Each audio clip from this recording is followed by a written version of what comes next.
के उस हिस्से में आप पहुंचे हैं जब अगर घर में सफाइयां ना की हो तो मेहमान आ जाते हैं, और अगर सारा दिन लगा के घर को चमकाया हो तो शाम को आंधी आ जाती है। और फिर जब दोबारा सफाइयां करके आप फ्री हो तो जरा हिम्मत नहीं बचती किचन में खड़ा भी होने की। तो ऐसी सूरत में आप फटाफट ये वाला ठंडा ठंडा कद्दू का रायता बना लेना भाई, बहुत यम्मी है। कद्दू, लौकी या बॉटल गॉर्ड, जो मर्जी इसको कह सकते हो। कद्दू का नाम सुनकर ही लोग मुंह बना लेते हैं, लेकिन क्या आपको पता है कि हमारे प्यारे नबी हजरत मोहम्मद सल्लल्लाहु अलैहि वसल्लम ढूंढ ढूंढ कर ये सब्जी खाया करते थे। उनको ये कद्दू की सब्जी इतनी पसंद थी क्योंकि ये इजीली डाइजेस्ट हो जाती है और हाजमे को तंदुरुस्त रखती है, और इसमें 86% पानी होता है, तो इससे डिहाइड्रेशन भी खत्म हो जाती है। इसीलिए तो कहते हैं कि कद्दू एक ठंडी सब्जी है। और हाँ, डायबिटीज वालों के लिए तो भाई ये सोना है, सोना। इस सब्जी को अपनी रूटीन में लाजमी यूज किया करें। आप इसको पुलाव या फिर रोटी के साथ जैसे मर्जी सर्व कर सकते हैं, लेकिन ये यम्मी यम्मी रायता अगर किसी ने एक दफा भी चख लिया ना तो फिर वो सालन छोड़ के ये रायता खाना शुरू कर देगा। तो सस्पेंस को मजीद नहीं बढ़ाएंगे, फटाफट से इसकी रेसिपी को स्टार्ट कर लेते हैं। चलो फिर। तो भैया भाभी, अंकल एंड आंटीज, कद्दू का रायता बनाने के लिए यहाँ पे मुझे कद्दू शरीफ मिल गए थे, लेकिन ये बहुत बड़ा कद्दू है, हम सारा यूज नहीं करेंगे, आधा यूज करेंगे और आधे का कुछ और बना लेंगे। तो सबसे पहले आपने करना यह है कि इसको आपने इसका छिलका उतार लेना है, और छिलका आपने जरा मोटा उतारना है क्योंकि इसमें कड़वाहट होती है। तो जिस तरह से हम छुरी को रगड़ रगड़ के हम छिलका उतारते हैं ना, वो वाला काम आपने बिल्कुल भी नहीं करना। छुरी को इस तरह से चला चला के आपने इसका छिलका उतारना है, बिल्कुल उसी तरह से जैसे हम आलू का छिलका उतारते हैं या किसी दूसरी सब्जी का छिलका उतारते हैं। ठीक है, ये माइंड में आपने जरूर रखना है। और सारा छिलका रिमूव करने के बाद इसका हम जो बॉटम वाला पार्ट है वो भी ब्लैक ब्लैक निकाल देंगे। इसका जो तने वाला पार्ट है वो हमने रिमूव नहीं करना क्योंकि यहीं से पकड़ के तो हम इसको कद्दू कश करेंगे। अच्छा, इसको कहते हैं कद्दू कश, कद्दू को कश।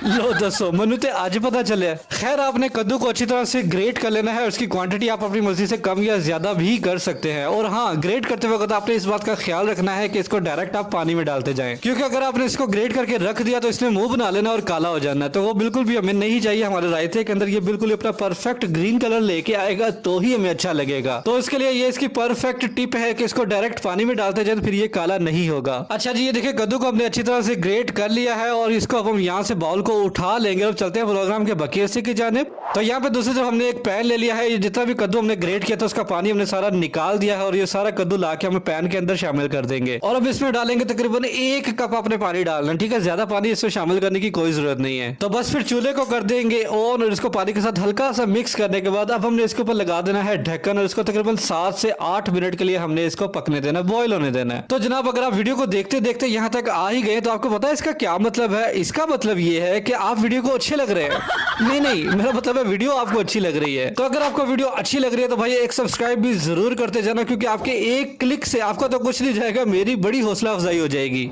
ठीक हो गया जी, कर दिया सब्सक्राइब। अब ढक्कन उठा के देख लेंगे। ये देखिए हमारे कद्दू को पकते हुए तकरीबन 7 से 8 मिनट हो चुके हैं और हमारा कद्दू काफी हद तक गल गया और इसका पानी भी देखिए काफी ड्राई हो गया है। बस इतना ही हमने पकाना था, इसको ज्यादा पकाने की जरूरत नहीं है। इसको यहाँ से उठा लेंगे, फिर एक जालीदार टोकरी में इसको डाल दिया और ऊपर से डाल दिया हमने ठंडा पानी, ताकि इसको हम अच्छी तरह से ठंडा कर सके। अच्छी तरह इसको ठंडा करना बहुत जरूरी है। इसके गरम गरम के साथ अगला प्रोसेस आपने बिल्कुल भी नहीं करना, नहीं तो आपके सारी कीती कराई जो पानी पाए ना। चलिए जी, ठीक हो गया। यहाँ पे हमने क्या करना है कि इसको हाथों के साथ अच्छी तरह से दबा दबा के इसका जो एक्सेसिव वाटर है वो हमने निकाल लेना है। ये इसलिए करना है क्योंकि जब इसने दही में जाना है तो दही को ये पतला कर देगा, और जो हमारा रायता है वो क्रीमी क्रीमी नहीं बनेगा, वो पतला हो जाएगा। तो वो चीज हमें बिल्कुल भी नहीं चाहिए। तो यहाँ पे जो एक्सेसिव वाटर है वो दबा दबा के हम यहाँ पे निकाल लेंगे। चलिए जी, ठीक हो गया। कद्दू हमारा बिल्कुल रेडी है इस्तेमाल होने के लिए। अब चलते हैं प्रोग्राम के बाकी हिस्से की जानिब। यहाँ पे हमने एक बाउल के अंदर दही ले लिया है। ये फ्रिज का ठंडा दही है, तो आपने भी ठंडा दही ही यूज करना है रायता बनाते वक्त। और कोई भी रायता बनाए, ये टिप मेरी आप पल्ले बांध ले कि दही को आपने सबसे पहले फेंटा लगाना है, उसको आपने नॉर्मल स्मूथ करना है। चले जी, जब दही हमारा स्मूथ हो जाए तो अब हमने जो कद्दू को रेडी करके रखा हुआ था वो ठंडा ठंडा आपने लाके इसके अंदर डाल देना। इसका कलर देखें माशाल्लाह कितना ही खूबसूरत लग रहा है। और इसको यहाँ पे डालने के बाद आपने दोबारा से इसको आपने मिक्स अच्छी तरह से कर लेना है, क्योंकि कद्दू को हमने ग्रेट किया था तो इसके लंबे लंबे बारीक बारीक रेशे बने हुए, तो हम ये चाह रहे हैं कि दही के साथ वो सारे रेशे अच्छे तरीके से पूरे बाउल में जो है वो मिक्स हो जाए। अच्छा, तो जब कद्दू हमारा अच्छी तरह से मिक्स हो जाए तो हम क्योंकि मैदे के लिए ठंडा ठंडा रायता बना रहे हैं तो खीरे को कैसे भूल सकते हैं। छोटा छोटा बारीक चॉप किया हुआ खीरा भी लाके इसमें डाल देंगे। अच्छा, इस रायते में चीजों की कटिंग जो है बहुत मैटर करती है। आप ध्यान से देखिए कि हमने चीजों को किस तरह से कट किया है और क्या उसकी क्वांटिटीज जा रही हैं। तो यहाँ पे खीरा डालने के बाद यहाँ पे हम इसमें डालेंगे प्याज। वो भी देखिए इसको हमने बारीक बारीक चॉप कर लिया है, बिल्कुल इसी तरह से जैसे हमारा खीरा था, एक जैसी कटिंग हमने दोनों की है। अच्छा जी, उसके बाद हम यहाँ पे डालेंगे हरा धनिया। इससे बड़ी प्यारी खूबसूरती आएगी हमारे रायते के अंदर। इसको भी आपने चॉप करके तकरीबन 2 टेबल स्पून के करीब आपने इसमें डाल देना है। और जब ठंडा ठंडा रायता बन रहा हो तो हम ताजगी को कैसे भूल सकते हैं। तकरीबन 1 टेबलस्पून आपने चॉप किया हुआ यहाँ पे पुदीना भी शामिल कर देना है। चलिए, जिसकी खूबसूरती को यहाँ पे मजीद बढ़ाएंगे, इसमें लाल कलर की आइटम शामिल करेंगे। आइटम मतलब वो नहीं जो आप समझ रहे हो, आइटम मतलब के टमाटर।